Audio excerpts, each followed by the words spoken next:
So that's what he's saying. This is the foundation of all advice. And this is from the Quran directly. Allah subhanahu wa ta'ala says, قُوا أَنفُسْكُمْ وَأَهْلِكُمْ نَارًا. Save yourselves. Same root word. قُوا, save yourselves. And save your families from the fire. Now, how do you do that? I mean, how do you save your families? First of all, the way you save yourself, and that's important because Allah subhanahu wa ta'ala is saying, قُوا أَنفُسُكُمْ. Now, we usually think Allah save us, but Allah is telling us, save yourself. I mean, it's very interesting if you think about that. We usually think of Allah save us, but Allah is saying to us, save yourselves. Now, why would Allah subhanahu wa ta'ala be saying that to us? Because only Allah can save us in reality. I mean, the Prophet sallallahu alaihi wasallam said that no one would get into paradise because of his actions. And they said, what about you, Ya Rasulullah? What anta? Not even you, O Messenger of God? And he said, not even me, unless Allah immersed me in His mercy. Now, that doesn't mean that this is simply you go to paradise and you go to hell. I mean, that's not the way it works. So when Allah subhanahu wa ta'ala says, save yourselves and your families from the hellfire, what He is telling us is, I've given you all of the means for salvation, and you have to use them. Because if you don't, you haven't allowed me to save you. And this is the idea. If you go to a physician, and the physician gives you a medication, why did you go to the physician? To be cured. What did you think you were going to get from the physician? A cure. Well, he gave you a cure, but it wasn't what you expected.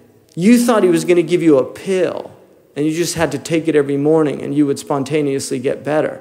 But he told you you had to start exercising every day. He told you you had to stop eating fats. He told you you had to give up sugar. He told you you couldn't smoke anymore. So he gave you a list of things to do. And then 6 months later you come back and nothing's changed. In fact, things are worse. And then the doctor says, what happened? Didn't you take my advice? I found it so difficult. Well, here's the choice. Don't take my advice and keep getting worse. And then see what's more difficult, losing your health completely or taking my advice. And the aql is the one who thinks things through. He goes to the end. Don't they reflect about the Quran in a deep way? Tadabbur in Arabic, dubar, is the end of something. You have qubal and dubar, the front and the back. Yatadabbar means to force yourself to the end of something. So it's taking something to its logical conclusion. So if, for instance, you don't like to exercise, which at 30 is not really a problem, but at 40 it becomes a problem, and then at 50 it's getting very serious, and by 60 you're immobile. So the person who at 30 was thinking about, what's it going to be like when I'm 60 if I don't do something about this? That's just an intelligent person. It's not a genius. It's just somebody who's looking around at others and noticing, this person, he's 60 and yet he's fit and he's got energy and he's doing all these things. And this other person, he's been smoking, now he has to go around with a canister.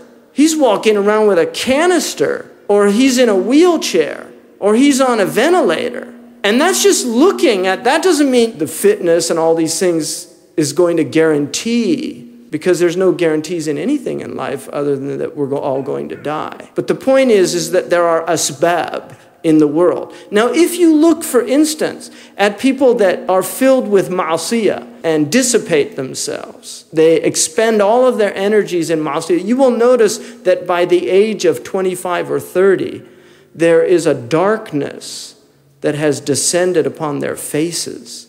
Ahlul ma'asiyah. See, young people, whether they're Muslim or non-Muslim or whatever, young people have a light. And that light is simply the fact that they have not accrued a lot of wrong actions. That's why if you see dark young people, you know something's seriously wrong. But there is a light in youth that is simply the vigor of youth, and it's also the fact that young people have not accrued a lot of wrongs. If you look at children, it's stunning.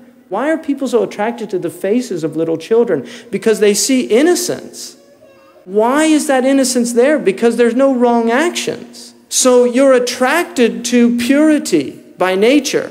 And that attraction in really sick people is what causes these problems in this culture. And it's a problem in the Muslim world as well.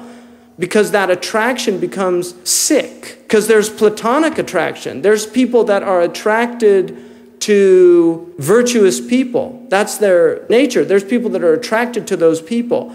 But shaitan, nafs, hawa, dunya, they like their portion in attraction. And so they will attempt to take something that's pure and defile it.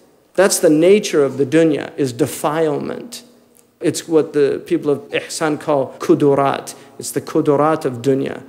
Yukaddiru. Kaddara in Arabic means to stir up the mud at the bottom of a pond. You have a clear pond, limpid, easy to look down and see the bottom. But if you muck up the bottom, then you stir up all of that dirt. Well, that's the nature of the soul, that if you allow these ma'asiyah to be stirred up, they will eventually muddy the purity of the self. Because we are made of mud. It's our nature, but we're also made of spirit.